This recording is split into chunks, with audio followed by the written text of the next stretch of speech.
नमस्कार दर्शक बंधु पाणीपाग अपडेट्रे आपनको स्वागत। दर्शक बंधु विश्व तापमान वर्तमान बढ़िबार लागिछि जहाँपाई कि देशर विभिन्न भाग में वर्तमान विश्व तापमान बड़ प्रभाव देखा मिलूँ। मार्च मसरे सैटेलाइट इमेज आप देखिपे दर्शक बंधु वर्तमान देशर विभिन्न भाग में सुखिला पड़िलाणी पाणीपागर मिजाज खरा बढ़ुची तापमात्रा बढ़ुची एवं जनजीवन धीरे धीरे अस्तव्यस्त होबार लागिछि। यही समय मध्य दर्शक बंधु आपणकर किसी बड़ बड़ खबर वर्तमान सामने आसूसी पाणीपाग को लेकिन आज भिडियो निश्चय पर आलोचना करबा कौन रहिबो बड़ खबर देशर केउ राज्य हेब वर्षा एवं केउ राज्य हेब खरा आम राज्य ओडिशा रे पाणीपाग आगामी दिन में बदलिबो कि आसुन दर्शक बंधु आज भिडियो आलोचना करबा। सैटेलाइट इमेज आप देखिपारे देशर विभिन्न भाग में वर्तमान सुखिला पड़ी पाणीपाग। यही समय मध्य दर्शक बंधु जदि आम देखा ओडिशार पाणीपागर मिजाज पाणीपाग तरफ सूचना मिली वर्तमान सर्वनिम्न तापमात्रा कौन परिवर्तन होबार संभावना नहीं, किंतु दर्शक बंधु आगामी 3-4 दिन पर्यंत तापमात्रा यही भली जारी रहिबो। तापरे तापमात्रा प्राय 2-4 डिग्री बढ़िबार संभावना रही जहाँपाई कि गरम गुलगुल जनजीवन को अस्तव्यस्त करें। आप चाहिए मोबाइल स्क्रीन रे स्क्रीनशॉट मारिक पढ़ी पारे। तेज दर्शक बंधु वर्तमान समय देशर विभिन्न भाग तापमात्रा बढ़ुची से अनुपात ओडिशा में तापमात्रा बढ़िबार लगी। तेज दर्शक बंधु किसी मॉडल तरफ आकलन कर मोबाइल स्क्रीन देखु।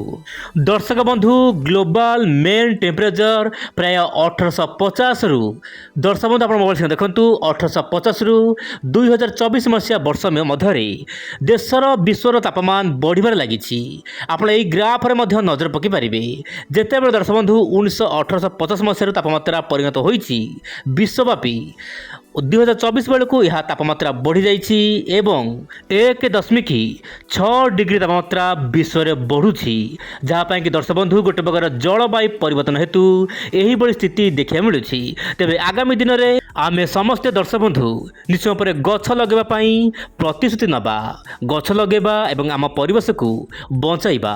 एवं आलोचना करबा दर्शक बंधु पाणीपागर मिजाज कौन रही सारा देश में विशेषकर वायुर चलन माध्यम आप देखु। दर्शक बंधु आज सकाल सकाल राज्यर विभिन्न अंचल सामान्य ठंडा अनुभूत होता। यार मुख्य कारण पश्चिम झड़ वर्तमान सामान्य भाव में उत्तर पश्चिम दिगरे रही जहाँपाई कि उत्तर दिगरू सामान्य शीतल पवन जनजीवन को अस्तव्यस्त कर देता किसी दिन। विशेषकर केउझर मयूरभंज आखपाख अंचल तापमात्रा कम रही। भुवनेश्वर आज सकाल सकाल सामान्य ठंडा पाग अनुभूत होता किंतु वर्तमान समय मुझे पूर्व भिडियो मध्य कही 6 तारिख पर सामान्य तापमात्रा कम आसो किंतु दिपहर समय तापमात्रा बढ़ किंतु 9-10 तारिख बेलू तापमात्रा आहरी बढ़ापी पाग अनुकूल रही पारे। एवं समुद्रिक वायु सामान्य भाव में ओडिशा मध्य प्रवेश कर जहाँपाई कि तापमात्रा आहरी बढ़ किंतु उपर बेला तापमात्रा कंट्रोल आसबार संभावना रही किंतु दिन दिपहर तापमात्रा प्राय 40 डिग्री पाखापाखि रहिबो देशर विभिन्न भाग में ओडिशा रे मध्य।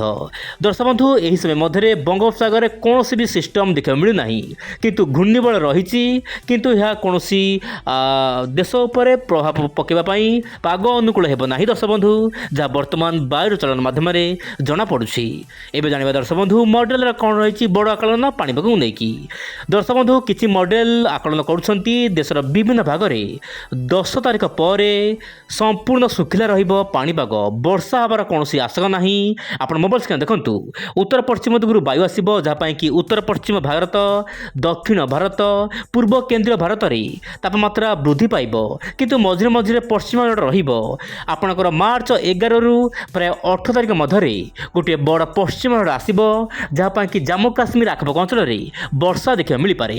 तेज ओडिशा पाग मुख्यतः सुखिला रहिबो किंतु 14 तारिख पर दर्शक बंधु 14 मार्च पर सामान्य पागर परिवर्तन आसो हल्का फुल्का वर्षा काल बैशाखी हेब बोली मॉडल आकलन करुच्ची वर्तमान समय दर्शक बंधु आप मोबाइल स्क्रीन देखी पड़े। एवं देखा दर्शक बंधु आगामी 15 दिन मध्य कौन पाणीपागर मिजाज दर्शक बंधु 10 मार्च रु प्राय 25 मार्च मध्य देखा पाणीपागर मिजाज देशर विभिन्न भाग में पाग सुखिला रहिबो किंतु बांग्लादेश आखपाख अंचल में सामान्य वर्षा देखा मिल पारे। सिक्किम मणिपुर त्रिपुरा आखपाख अंचल में वर्षा देखा मिल पारे किंतु दक्षिण भारत उत्तर भारत पूर्व केन्द्र भारत में पाग सुखिला रहिबो।